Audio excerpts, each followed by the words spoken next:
Welcome to LOA Today.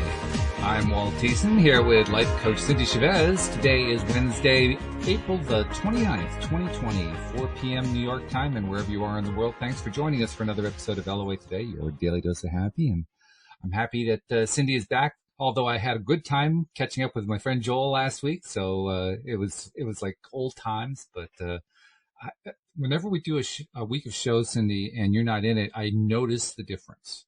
And I say that because, well, I mean, all of my co-hosts have wonderful perspectives and ideas and contributions that they make. You have a particularly strong, well, of course, relationships are your thing. That's what you do most of your coaching on and so forth. But you have this approach to the whole LOA concept based on relationships that colors everything that you say. And it's given me, I mean, I'll give you one quick example that we both have talked about on many occasions, how the relationship approach basically led you to kind of put aside the idea of good and bad when it comes to attracting stuff or right and wrong and replace it with prefer and don't prefer, like and don't like. And I've been adopting the same kind of thing. It completely shifted my whole way of thinking about things. And that's just one little example. So it's my long-winded way of saying I'm glad to have you back. Well, thank you. It's good to be back.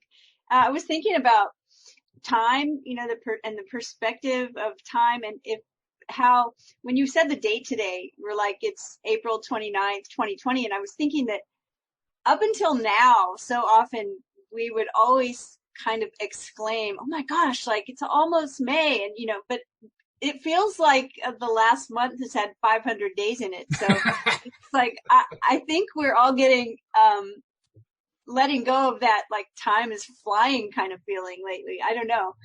It's an interesting point because you and I have talked about that in the past, and we've talked about, you know, maybe slow the whole thing down a bit. Yeah. Did we overdo it? Yeah.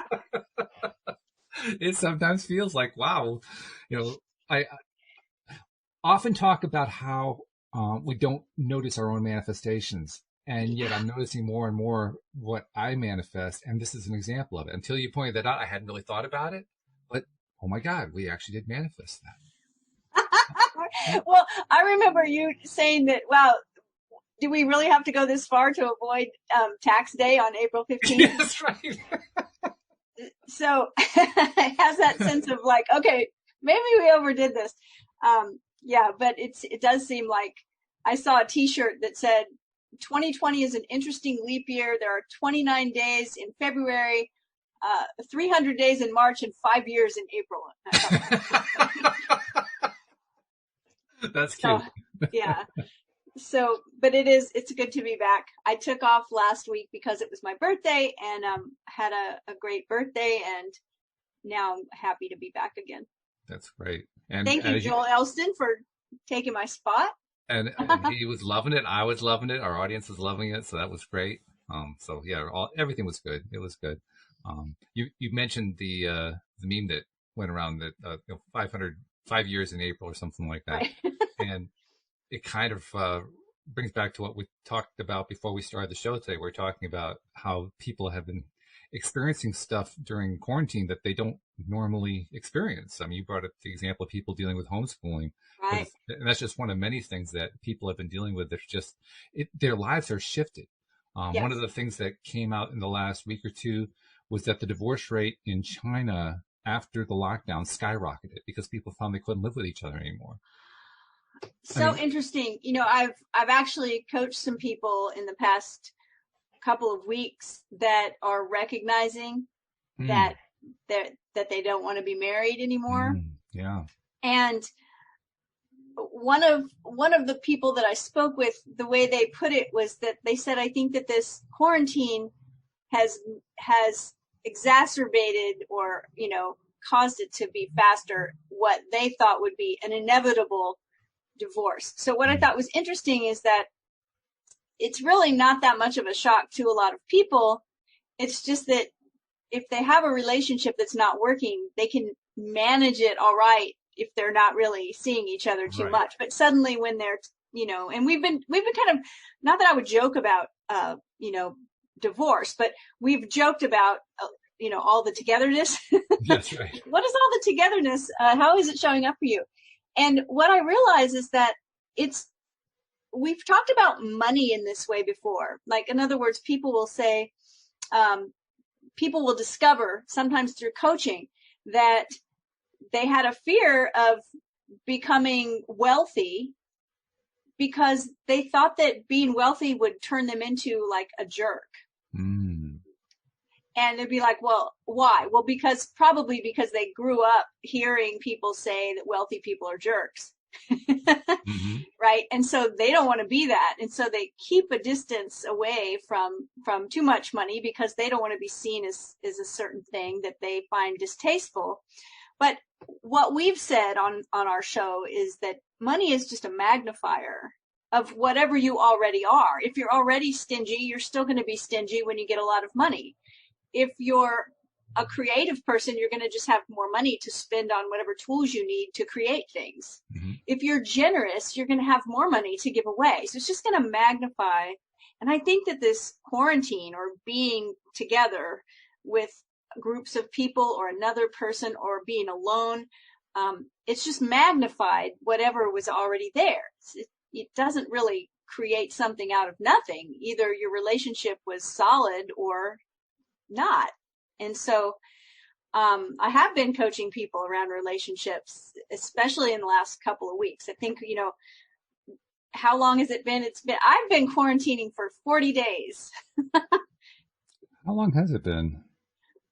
I hadn't added it up. It's somewhere in that neighborhood. I don't think it's quite 40 for me, but it's close. Well, my husband was looking at some, a calendar and some notes he had, and he said, "Oh, it's been over 40 days for you." And I said, "What?" He said, "You've been inside for over 40 days." And it hit me that that's actually the root of the word quarantine is 40. Oh, right. Yeah. Right. And that's what it used to be. I don't know where they came up with that number, but if you were quarantined, it was a 40-day thing. And so I realized, okay, I've been in for quite a long time. And so I think the first couple of weeks, it was kind of like novel for people, newish, like, oh, how are we going to deal with this? And then the next couple of weeks started feeling stressful because of certain things, expectations. And now it's really getting to where people are making decisions about it. So it's been interesting. And like you said, the homeschooling thing is a really big thing with all of a sudden, I know I have a friend that has a friend that has children of a similar age, but one of them has children that are in private school where the school is doing all this stuff via computer. So the school is providing all of the computer curriculum from a certain time, like regular school, like from 8 a.m. until whenever, like 7 hours of stuff, teachers. And then the other person is totally on their own, like the school's not providing anything. And they were comparing what they're able to do with what this other person's kids are getting through their private school. And I was like, no, please don't worry yourself like that, because, kids are natural learners. True. They're going to learn. It's actually one of the most exciting things about kids, that they are natural learners. Mm-hmm. And when you kind of let go and just, it's not just letting go of curriculum, it's letting go of the fear that if they aren't led in some way, they aren't going to learn anything. If you just kind of let go of that fear, right, and then watch what happens. I mean, you don't have to wait long. I mean, we talk about manifestations that take forever. This is not one of them. This one shows up really, really quickly. Think how fast and in depth kids learn about things they're interested in. Whatever it is. Mm-hmm. Like what kids that will spend their free time, whether it's gaming or reading about dinosaurs, so many of them, even at a really young age, have this in-depth knowledge of a particular thing. And it's just because they're interested. Their whole life is going to be that way. Right. That's the way we are, right? We find out what we're curious about. We're all natural learners. I don't know when or if. I've never given it up. I'm still, I still love to learn. I'm constantly finding new things to learn about. So, yeah. And that's like 10 times more for the kids, because for everything that you and I might think of that we learn from those situations, they're learning, huge numbers more. Yeah, so, it's called neuroplasticity. No kidding. Yeah. Yeah, it's huge, and it's ongoing. And I mean, I remember this from when I helped to found that Sudbury Model School, which Right. opened in September of 2002. It actually opened a year to the date after 9/11. And that first, what was it, 3 months that the school was open, I was directly involved day to day. It was fascinating to watch because this is a very non-traditional school method, right? This is a school where there are no formal classes that they have to attend. There's no transcripts, no grades. There's nothing, none of the usual stuff that you find in school. So very, very leading edge, out there kind of stuff. And it basically means they're on their own. They get to do whatever they want to do. And I was still around as like a staff member, to answer questions if they have a question or to help them out with stuff if they need help with stuff. But most of the time, it was just stand out of the way and watch. And it was fascinating to watch two dynamics happen in particular. One, all of these kids had previously been in public schools before. So the first dynamic was watching them try to figure out how to get me involved in making the decision of what they were going to do next. Because they didn't have to do that before. That's right. It was brand right? new. Someone else was telling them at every moment. Yeah. So there was, and it hit all areas of school life. It hit more with the areas where kids would do something that would be damaging. Like, and we had an incident where one of the kids ended up damaging some of the equipment. We were renting space in a church, and it was in what they call their church school area, and some of the equipment got damaged. And so, well, that had to be dealt with. But the way the school was modeled, it wasn't up to the adults to fix that. It was up to the kids to figure that out. Oh, so wow. they had to go figure that one out. And they resisted it. They were trying to find all the different ways. Could they get Walt to figure it out for them? That's so funny. That's great though. It was a great experience. And I have to admit, I kind of pat myself on the back because I refused to solve any of the problem for them. I basically put in their corner and said, look, you got to deal with this. And they tried every which way they could. They even said, well, what if we just ignore it? And I said, fine, go ahead, but we're going to lose our place. Oh, and they didn't want to go back to public school. So they found themselves in a place where they had to decide what to do. They had to figure it out. And they ultimately did, but first they had to go through all the machinations of how can we get somebody else to solve this for us because we're kids and we shouldn't have to solve this. Well, and because they were probably faced with using a part of their brain that doesn't get used very often. Absolutely. Yeah. Right. And so it doesn't feel easy. Right. And I think that, we all go through that. It's easier to just find someone else to do it or to just find a shortcut. Right. Mm-hmm. But it's like when we will take the time to actually train our brain, I guess, because that's what all of this is about. That's what law of attraction is about. Or I should say, I really like to use the term conscious creation better because the law of attraction is like talking about the law of gravity. And, it's just going to happen. We're all creating stuff. But when we do it consciously, sometimes we have to make the effort to really train our brain, to take control of our brain so that we can consciously choose what thoughts we're thinking and what actions we're taking based on those thoughts and what emotions we're feeling based on those thoughts. It's always based on a thought and some story that we're telling, right? So I think that experience that the kids had at that school with adults saying, figure it out, like you can figure it out, that's such great training for the brain that if they keep doing that, they'll automatically be powerful creators because they're used to using their brain to find solutions, right? It's like so often when we talk about law of attraction, we talk about being focused on the problem or being focused on the lack instead of being focused on what we want and focused on the solution. And that's what that's training them to do, is to find the solution. It's a funny thing, too, when they're doing it because you can almost see the gears turning. Yeah.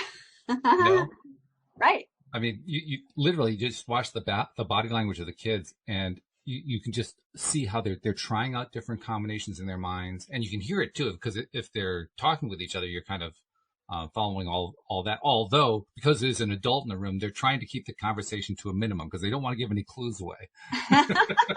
Of course. Well, I think it's interesting that because you made the comment that you felt really proud of yourself for being able to like not help, Right. to be quiet, to not, go there. Oh, because it's an overwhelming desire to just jump right in and solve it for them. Right. And to do it for them, right? Yes. Yeah. Yeah. Well, what's interesting, I think, is that you made a comment about Joel in the past about an idea that he had about helping people. Hmm. It's the same kind of thing. It's like not to get so caught up in, that someone was experiencing something uncomfortable, Yeah. but that was part of their journey. And it may be the part of their journey that they're eternally grateful for because of where it leads them, like his story. I can actually point to a specific that came out of that story that I referenced about the kids and when the kids got in trouble and so forth. I've actually told the fuller story on the podcast previously, many, many months ago. But the upshot of it was that the kid who got in trouble ended up becoming school president. And this is particularly noteworthy because before she joined our school, she was in foster care. She had basically been kicked out of all the schools that she'd been in previously. She was a social nonconformist. She had all kinds of issues, just huge numbers of issues. And just going through the experience that she went through at our school, she straightened herself out. She Isn't didn't that great? need a coach to come in or a therapist to come in to fix her. Previously she'd been on all the drugs. She was on the ADD and she was on every single one of those things you could possibly imagine. She was completely off of those by the Wow. time she got out of the school and a totally developed, fully formed human adult by the time she left the school. It was amazing. That is The amazing. only sad part for me is that I wasn't there to watch all of it. Other than that, it was great. So the experience of having someone give you the space to make decisions Yes. and to make choices and to brainstorm and to figure out solutions, because you probably didn't have that before Right. and probably had a story going on that she wasn't able to do that. Like, a lot of people that have been through things like that end up with a story of like, I can't do anything right. Everything I do fails. I always mess everything up, that kind of thing. Mm-hmm. So suddenly she's in a place where someone is making space for her to like step up and make the decisions and do the work. And Mm-hmm. she rose to the occasion. That's like amazing. It's wonderful. Yeah. And it's what will happen if we do that. Right.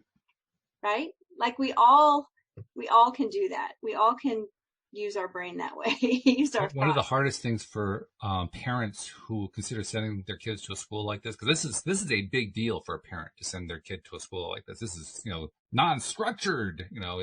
It doesn't have all the traditional structures, so it's daunting. It scares a lot of parents in terms of what's going to happen with the kid when they get out of school. Are they going to be able to go to college? Blah blah. And blah. they probably wouldn't have a lot of support from their peers. Like I can imagine most parents making that choice have other adults in their life that are thinking that they've lost their mind or something, right? Absolutely. Oh yeah. So it takes a lot of courage for a parent, first of all, to send their kid to a school like this, and then secondly, to basically live with the results day to day, because it's following the journey of the path, right? You follow your path, and the path is not a smooth path. There's bumps to it. There's there's stuff that happens along the way. There's one story in particular that has always stuck with me. It doesn't come from the school we started. Our school was based on a model created in Massachusetts near Boston in an area called the Sudbury Valley. And the Sudbury Valley School has a whole bunch of stories they put out. Anybody can go look this up online on sudval.org, I believe is their website. You can just look at all kinds of materials that they put out. But one particular story that got published in one of the books that they published over the years really stuck with me. It was the story of a student who went to this school. Now, this school was really, really successful. Lots and lots of great successes coming out of it. But still, the parents had to deal with the kind of stuff we're talking about. And this one kid kind of pushed it to the limit for the parents, because every day he went to school, he did not do what other kids did. He didn't tend to be a big social person. He didn't tend to get involved in all the games and so forth the other kids were playing. They had a little pond on the property. He went there every day with his fishing pole and fished every day for the entire school year. Oh my And goodness. then at the beginning of the next year, the parent would come to the head staff member and say, my kid was fishing all last year. He didn't do anything but go fishing. Is this really working? And the guy says, you got to trust the model. And then they'd go through another year and the same thing would happen. I mean, Oh, this is really pushing the parent to the limit. I don't know what the time frame was. I don't know how long this went on, but at one point, the kid, out of the blue, shocked all of the staff members by coming up to one of them one day and saying, I want to learn how to use a computer. And the staff member said, okay. Kind of like trying to find his or her ground, like, okay, what do I do with this kid who's been fishing every day?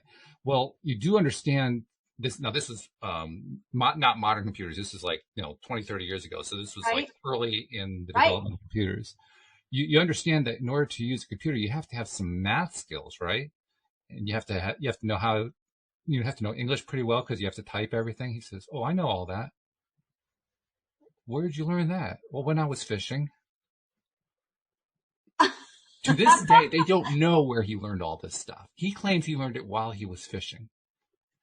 And what happened after he left the school was that he got hired by Hewlett Packard and spent his career, or part of his career, at Hewlett Packard as a VP. I want this guy to write a book so I can read it. But can you imagine what that parent went through? Yeah. Every single year, day to day, knowing that their kid was just fishing, and it from the outside looking in, it looked like he was learning nothing. Well, I know there are stories, there are different streams of homeschooling. One of them is unschooling. Yes.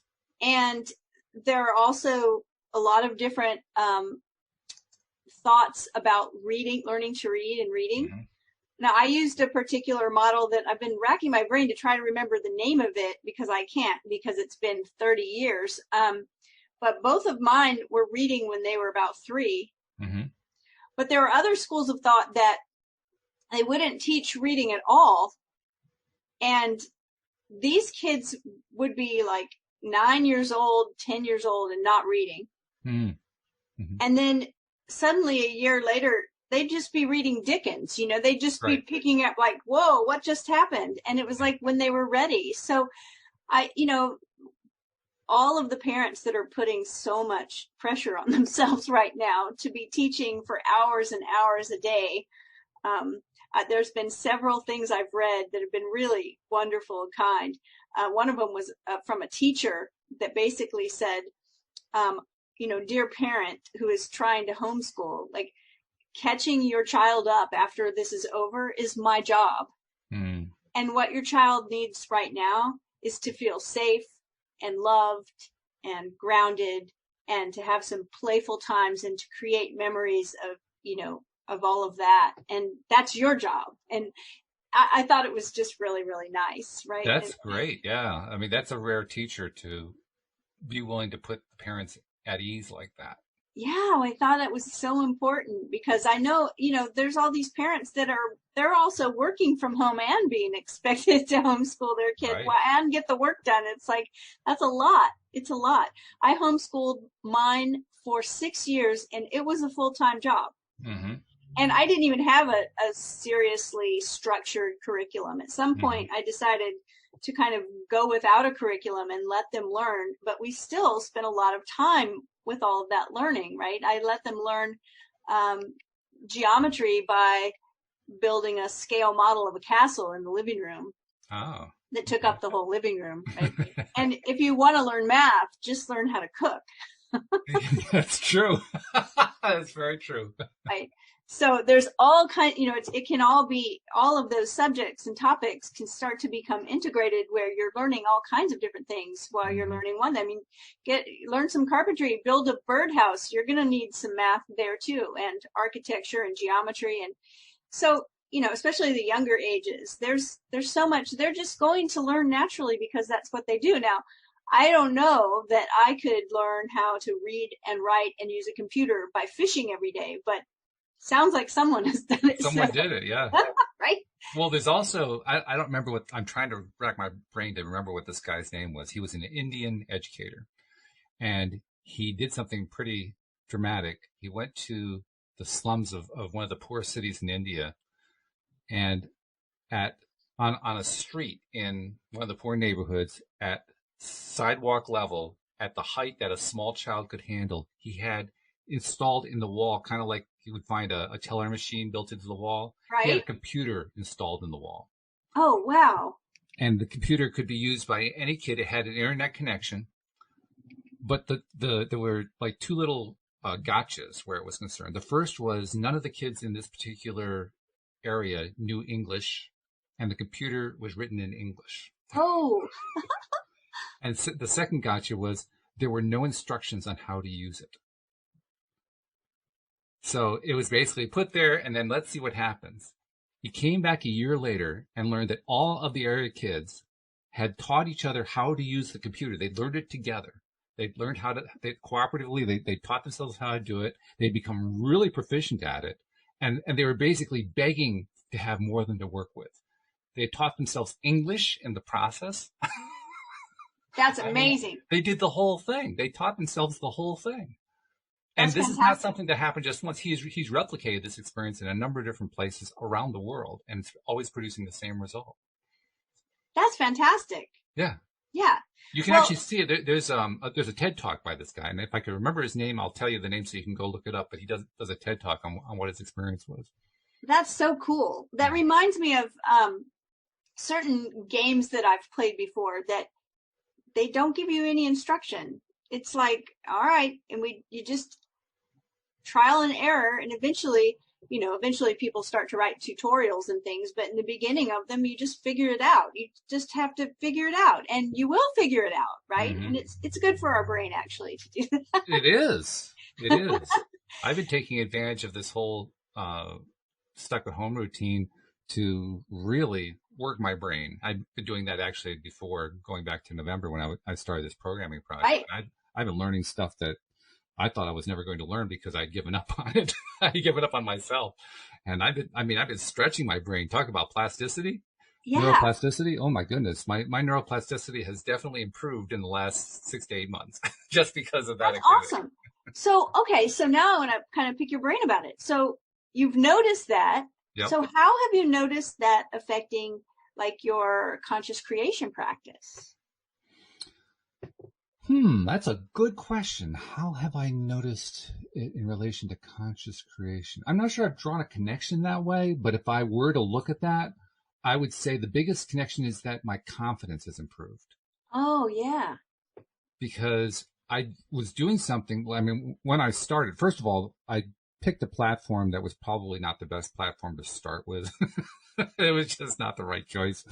I'm glad that I did in the long run, but what ended up happening was in the first 3 months, it was one day after another of failure, just continuous failure. And that really wears you down. I mean, it just beats you up. So sticking through all that and just staying with it and being kind to myself as I could, as kind as I could, throughout the whole process, taking entire days off at a time, just doing whatever it took to get myself into the best frame of mind. When you do that a lot, that builds confidence because over time you get better at it, right? Right. And Yeah. that's what was happening with me. Over time, I was getting better at it to the point where finally, I think it was in January, I actually had a breakthrough. Like, oh my God, I actually got something to work. Yay. And I remember having this conversation with you, like, yeah, like at the end of the summer. And it was like, well, why don't you just build it yourself? And you were like, oh, yeah, no, I'm that's done with where that. I was coming from. That's exactly where I was coming from. Yeah. Yeah. And so it's amazing, just sticking with it gives you confidence, right? And then you start to see some results, and then you feel confident about that. I have been a knitter and a crocheter for a long time, and every once in a while somebody will ask me about that, and I always give them the same advice, and that is that when I first learned how to knit, I did not learn correctly. Like I was not holding the thread and needles in the correct way, right? Mm-hmm. But I still had a beautiful product. Well, but the thing was, I was never able to build up any kind of like speed or anything because I wasn't holding them right. Then I set it down for a long, long time because I was, homeschooling kids and doing things. And then when I decided to pick it back up, I kind of had to relearn it. And I decided that I was going to relearn it the right way. I was going to hold the thread and the needles or the hook the right way. And it was so awkward at first because I was used to doing it the wrong way. and I had to retrain myself to do it, the correct way. Right. And it was terribly awkward. And it's kind of like if you're right-handed and you decide you're going to write with your left hand. It's just like, Yeah. oh my gosh, the product is terrible. It feels awful. Mm-hmm. But I stuck with it until it started feeling natural. Mm-hmm.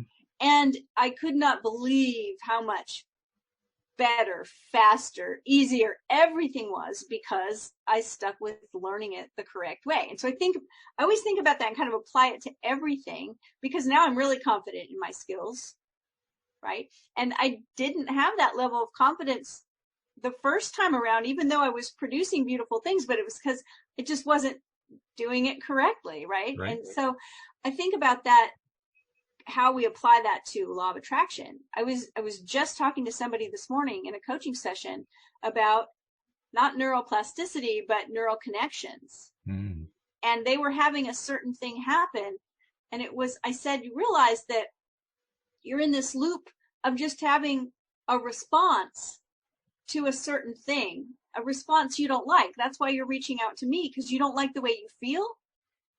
But if you keep doing the same thing, you keep having the same response, because our brain does that. Our brain makes a groove and it just automatically does that. The good news is you can undo that, but you have to be willing to go through the pain of like learning how to knit the right way, right? Or Yes. learning how to build, your software platform Right. from a new thing where your brain is struggling, where you're failing, where you're like, oh, I hate this so much. Yep.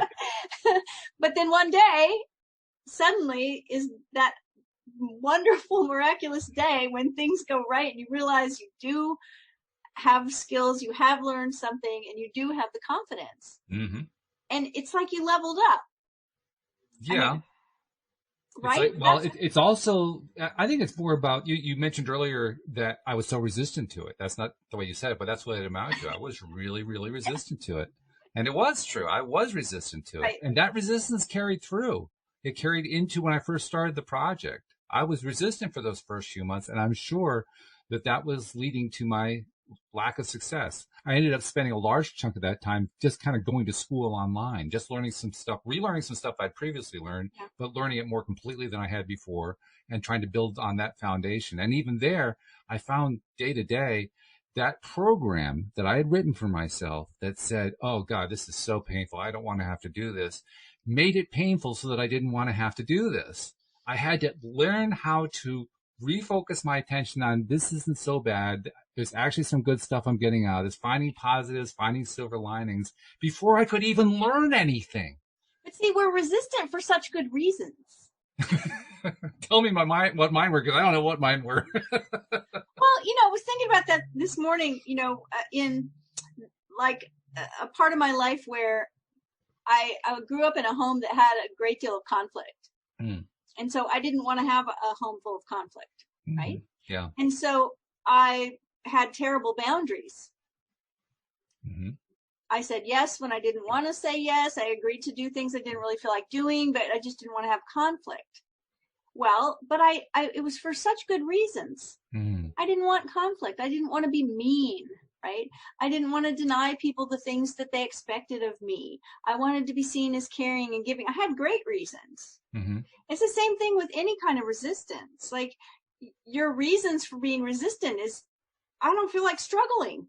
Well, that's true. Yeah, that was it. Yeah. I would phrase it at that time as, I've already been there. I've done that. I don't want to do that anymore. Right? I got the T-shirt. Get out of here. Yeah, no, I know what this is like, and I'm not going back. Do this again. Yeah. So it's always a good reason. There's an idea that we could always assume positive intent, mm-hmm. right? And it's a great idea for relationships. Mm. It doesn't mean that everyone's intention is always positive, because unfortunately that's not true. But if we can assume positive intent, then we're starting off on a better foot, because most of the time it will turn out to be true.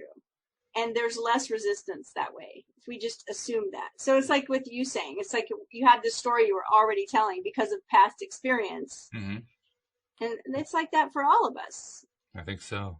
Yeah. In fact, as you're talking about that, I'm remembering that you pointed out in the past, we have relationships, not just to people, we have relationships to everything. And in my case, this was a bad relationship between me and software.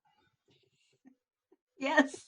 And I was basically learning to rework that relationship that I had with software. Not that I had a long history of bad relationships with software. Actually, my history had been pretty good over the years, but I'd gotten to the point where I was kind of done with it. Like I just didn't want to learn anymore. I was tired of it, you know? And through that tiredness, I developed my resistance. I basically built up this whole storyline that said, I don't have to deal with that anymore. Go away, get out of my life. Meanwhile, there was another piece of me, part of my inner being, I think, saying, hey, come on, you're going to like this. This is going to be good. And I was saying, no, I won't. I don't like this at all. Yeah. Well, I think that one of the key words you just said was tired, right? And we talked about this a couple of weeks ago, but that acronym HALT, HALT, hungry, angry, lonely, tired, like we shouldn't make decisions when we're any of those things. I was 3 out of 4, I think. And then every once in a while you were hungry too. So that too,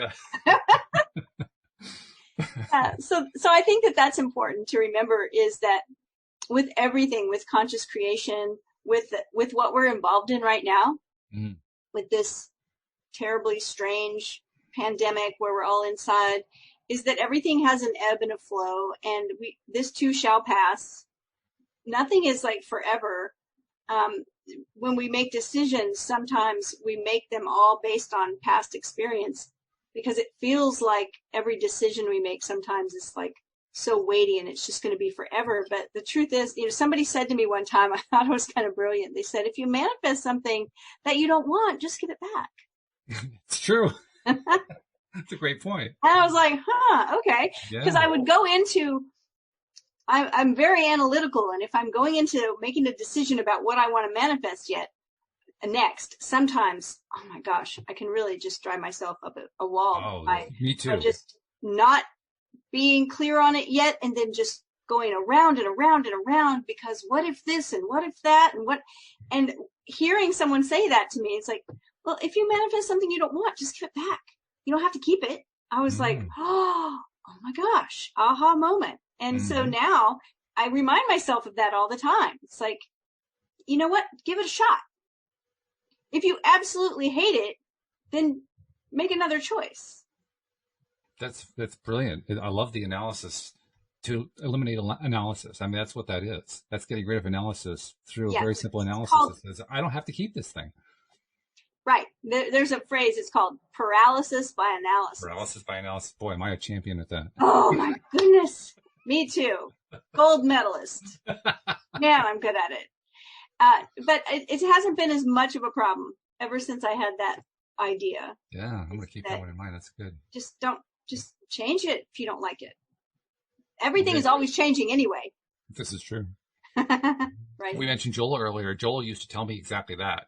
He used to tell me, particularly after we had done a show and I was struggling with something, he'd say, you're doing the paralysis analysis thing, drop it. This is not the way to go. Just pick something and just do it. Don't plan it. Don't figure it out. Don't do it. Just dive right in and do it. And I'd say, I don't know. I can't do that.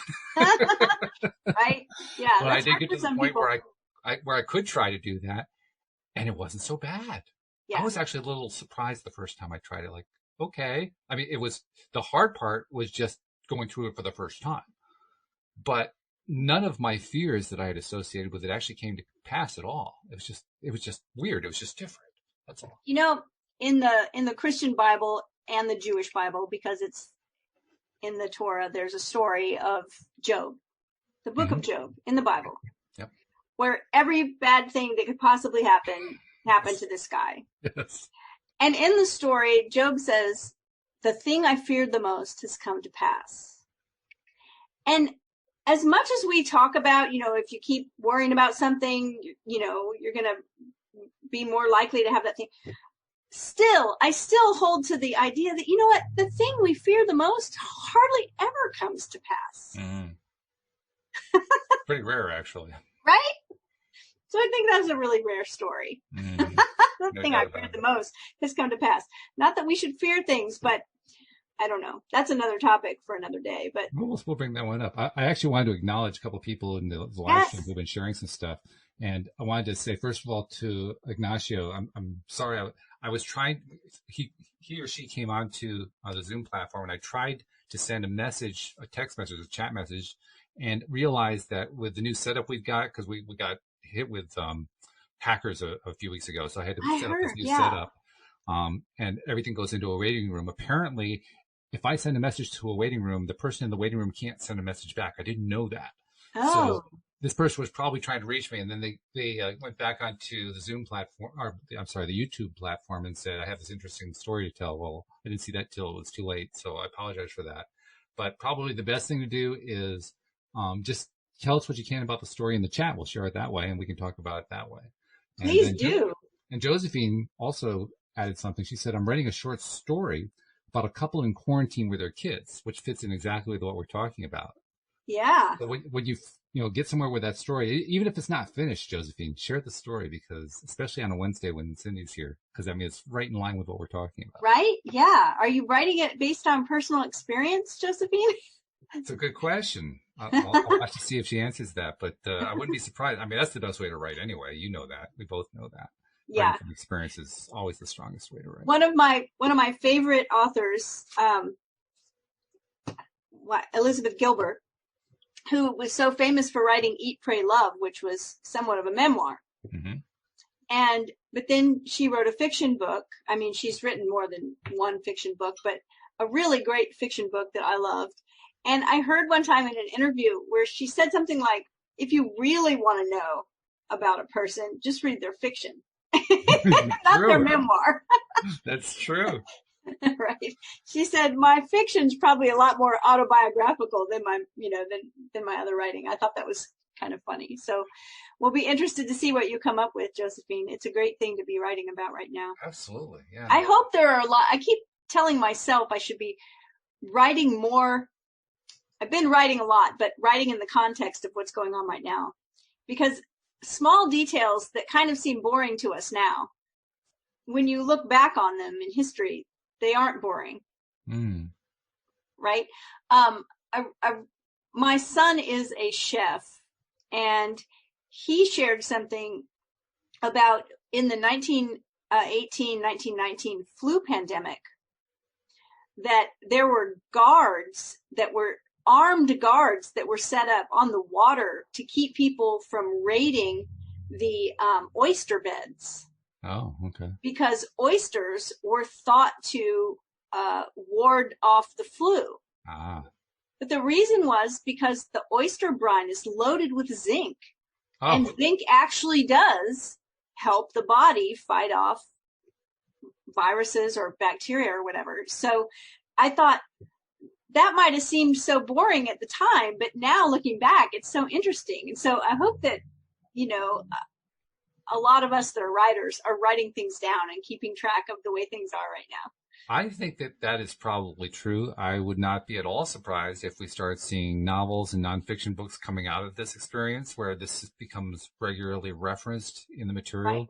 Right. I expect that we're going to see movies that reference this in the material. I think it's going to be the pandemic that never ends in that sense. Yes. I keep thinking about all the political movies that we're going to have to deal with for the next 20 years. But here's the thing to think about, though, is that I say this a lot, and I hold to it, and that is that we create our experiences by the stories we tell. Yes. And so what kind of stories do we want to be telling? What do we want to see this turn into? Because as conscious creators, our words have power.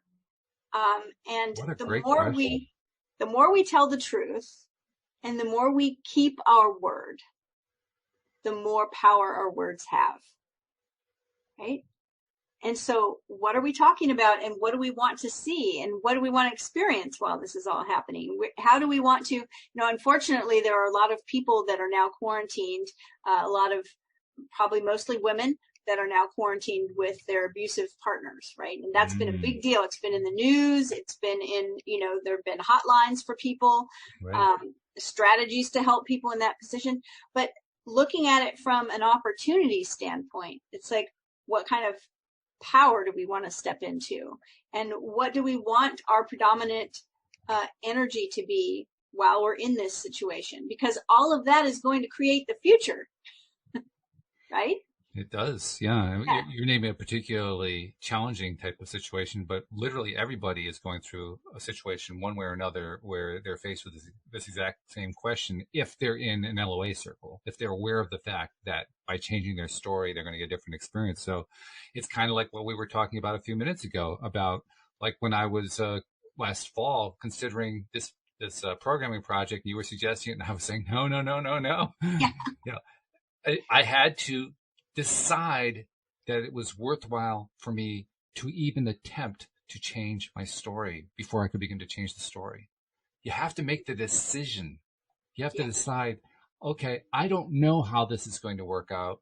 I could go crazy with the analytics. I could paralyze myself with analysis, but I still won't know how it's going to play out. The only way I'm going to find out is to actually try changing the story. And that's scary. That's tough. That's like going against all this program that I've been building up for all this time. That's what people now are facing in droves. I am now a conscious creator in a pandemic, in quarantine, and if I want to change my experience, I got to change my story. That's a big deal. Right. So here's a tip, and that is if you know what your core values are, and this is not a difficult thing to figure out.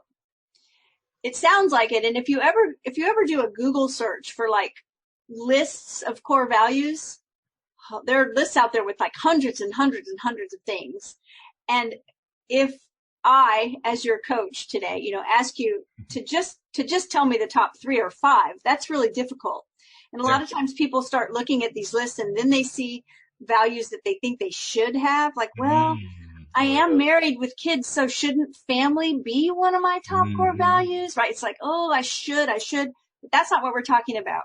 We can look at the things that bring you great joy and look at the things that make you very uncomfortable and figure out why.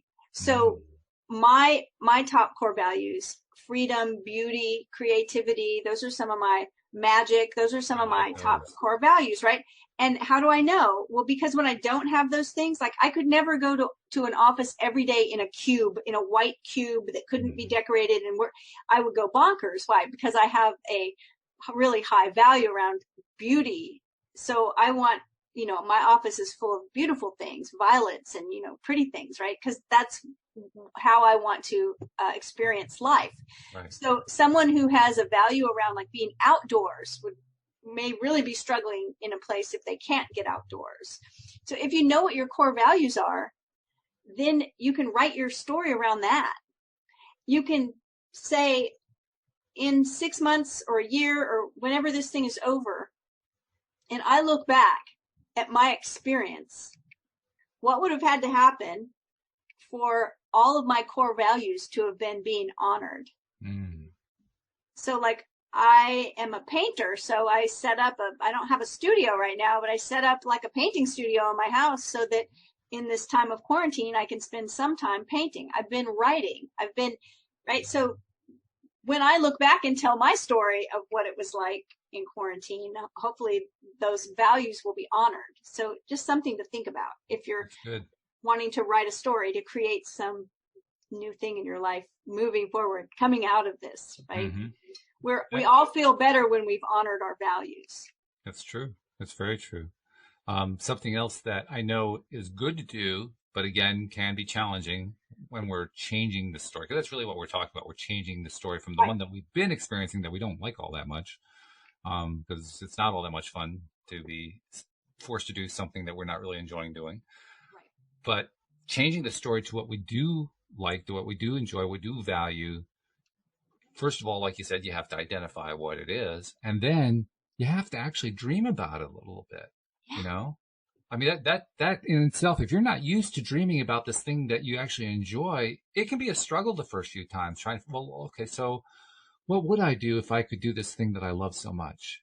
And you draw a blank, and then you have to kind of sit there with it and just kind of ask yourself the question a couple times before something finally comes through. I've been excited to hear from clients and also just people online that are talking about their experience.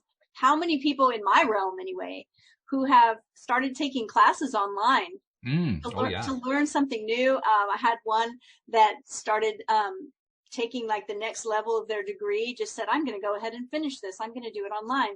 And other people who have just started learning something that they've always wanted to learn, like how to be a writer or how to be an artist or how to speak another language or whatever. And I think it's so exciting because, that's awesome that people are taking those steps to enrich themselves, to grow themselves personally in a time when, it would be really just as easy to just decide to, I don't know, just start day drinking all the time or something, right? It's just like, oh, whatever. I'm just going to watch as many movies as I can, which I've been watching movies. I have, but I've also been taking time to, But we have more subscriptions for movies now than we've had ever in our lives. Oh my gosh, right? People were, I asked in my online group, I asked like, what is everybody watching? And I kid you not, probably 80% of the things people listed, I'd never heard of.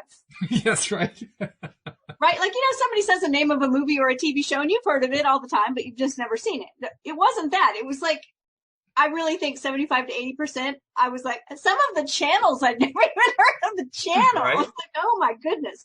Yeah, we definitely have content. So it's nice to see that besides just being entertained, that people are also enriching themselves with learning something new or contributing something, right? Creating something, being creative, making art, writing, making music. All these online choirs are popping up and like, yeah. Right?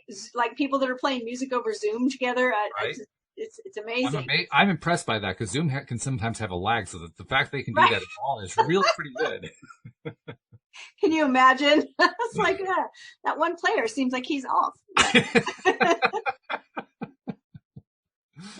But absolutely, yes. As you were describing all that, I was kind of imagining somebody who is considering taking a course. Because you pointed out a lot of people are just kind of taking courses just because it's something they always wanted to do. And I could see how that could be a place where you could kind of trip yourself up. You could say, well, I really should be going after a degree. And then you allow that to get in the way of not doing the thing because, well, you're not taking it for credit or something like that. Yeah, don't do that. Just get curious and follow your curiosity. Yeah. Just give yourself permission to just do it anyway and, screw the degree. Don't worry about that. You can do the degree later if you really want to do it. I was just going to say, if you really decide to, you just do that later. Yeah. It's not a big deal. Yeah. That's an example of how we can trip ourselves up that's just one particular way. There's lots of them where we just come up with arguments against the thing that we really want to try. It's the shoulds. Yeah, the shoulds. Right. Yeah. Don't do that. Yeah, gotta let go of the shoulds and just go for it anyway. That was the greatest experience. The first time I just refused to do any analyzing and just try to do it without any plan. Scared the daylights out of me. It really did. I was just like, I don't know how to do this. What do I do? Well, I'll just start doing something. So I was doing it at the computer. I don't know what I'm going to do here. And I just started working a mouse and typing with no plan. And it was tough. But by sticking to it, I found that stuff started to open up, like things started to come to my awareness that weren't there before. And it was like the pieces were filling in for me. Now, I know this is the back of my mind that was actually at work, but because I didn't stop to try to analyze the whole thing, it was almost like I was experiencing as I was analyzing. That would make sense. Well, this doesn't make sense. So I'll put that aside. Yes, but this would make a sense. So I'll include that. And one thing at a time, just kind of piecing it together and not having any idea what the jigsaw puzzle is going to look like.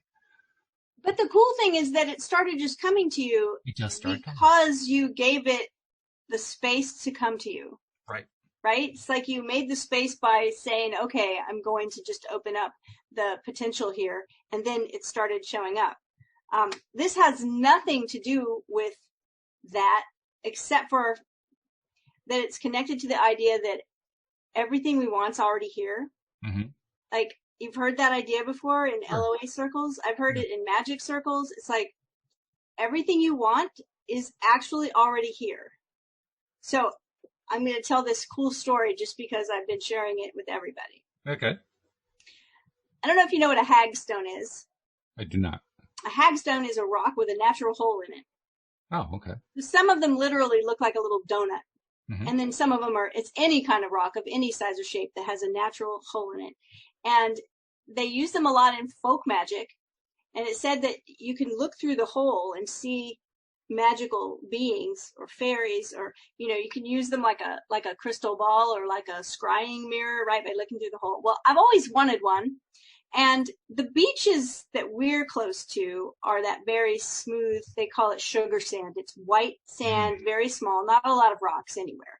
The beaches on the California coast where I grew up had a lot of rocks and rocky beaches, right? But every time we go anywhere where there's rocks, and we don't live in a part of the country where there's rocks, like, where you live, you may have some yards where people have a giant rock in their front yard, right? It's like rocks everywhere. That's New England. Yeah, it's not like that down here in the South. There aren't a lot of rocks anywhere unless you get like a load of gravel delivered somewhere. It's just no rocks. And there's usually no rocks in my yard. Well, I've wanted a hagstone for a long time. And every time we go somewhere where it's rocky, I look and I've just never found one. So Sunday night, right before dinner, my husband's been working out in our little yard. He's been working out there, building gardens and making things. Like the whole time we've been in quarantine, he walks in and he hands me something. And I don't know if I will be able to show it to you in the camera where you can see it. Oh, yeah.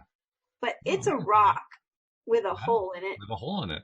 And from different angles, it looks like a face or a dragon. Yeah, sure. It's like a face. And I said, this is just more proof that everything we want is already here. So if you're stuck at home, like we all are, and you're thinking that the things you want are somewhere out there where you can't go. Well, especially in the age of the internet. I mean, there are just so many ways information can come to us at home via the internet. So a lot of our excuses are pretty much gone in that sense. It's not like, we're destitute. It's not like we were in quarantine in, say, the 1960s. That would have been an entirely different experience. Basically, you're stuck with 3 channels of soap operas during the day. That would have been it. And the public broadcasting channel. And PBS, right. Right. Sesame Street was on that channel when I was growing up. That's true. That made it a little bit better. Yeah, so there would have been something, but not the all day streaming of every single series imaginable. That was just not a possibility. Yeah. So and access to the internet was non-existent, so none of that was available. Smartphones not available. Computers not available. Right. It was we can see each other. That's right. Yeah. Then it would have just been a telephone call, which would have cost a lot of money. That's right. About 3 minutes at $3 or something like that. Okay, I gotta go. This is getting expensive. Right. Yeah. I was thinking of these people used to say that they can't say anymore, right? Like they can't say that, or they can't say, "Oh, sorry, my clock is slow." Like, no. You say that to a kid these days, they don't know what you're talking about. It doesn't make any sense. Well, why do you say dial the phone? Dial the phone, right? Right. So we do have so many advantages that we would not have had then. But just be encouraged that you can have whatever you want. And that the feelings that we all think we need something outside of ourselves to get to, we can get to them even in quarantine. It's true. The only thing that limits us is our own imaginations. Yes. And our own imaginations limit us because we limit them. There's a Buddhist saying that says the mind that sees limitation is the limitation. Yes, that's true. That's what it is. Yeah. That's good stuff. So, hey, speaking of limitations, I want to make sure that I don't limit anybody who wants to become a subscriber to the podcast. How's that for a segue? That was good. And it's true that most of our listeners are subscribers, and we love that fact so much. In fact, we actually are reaching a new record this month in terms of number of unique listeners because, believe it or not, sometimes people actually play episodes over. It took me a while to figure out what was going on, but we have listeners who will repeat play episodes. Like a favorite song, just play it again. Yeah. So, which was great. And it kept inflating the numbers. I couldn't quite understand what it was, but we have this month for the first time hit 500 Right now we're at 556 unique listeners, not counting how many times they played episodes. And that's a new high for us. Wonderful. So yeah, that's pretty exciting. And we want to add more to that. So if you are not yet subscribed, just go to the homepage of our website, loatoday.net. And at the top of the page, you'll see instructions on how to do it and get that subscription. It takes about 1 or 2 clicks. And then also check us out on YouTube because we live stream to YouTube. You can watch us while we're doing this. You can see Cindy holding up her rock with the hole in it. Oh, that's right. I'm thinking people that are listening are like, well, what is going on? But people on YouTube could see it. So that's the reason. There it is. Yeah, she's holding it up. So check us out there and subscribe there as well. And keep following us because we call it your daily dose of happy for a reason. We want to help build up your ability to stay in the high vibration space and keep our own up at the same time. This is a help everybody at the same time kind of a thing. It's the reason why I do this 5 days a week, and I love it. So thanks for those of you who are subscribers, and thank you to those of you who are new subscribers who are joining today. We appreciate you. Yes, we do. And we appreciate you too, Cindy. I appreciate you. I'm happy to be here. As usual, you told some wonderful stories, so thank you very much for that. And looking forward to do this again next week. Thank you, live streamers, and thank you especially to our podcast listeners as well. We'll see you all next time here on LOA Today. Goodbye, everybody. Hi, everyone.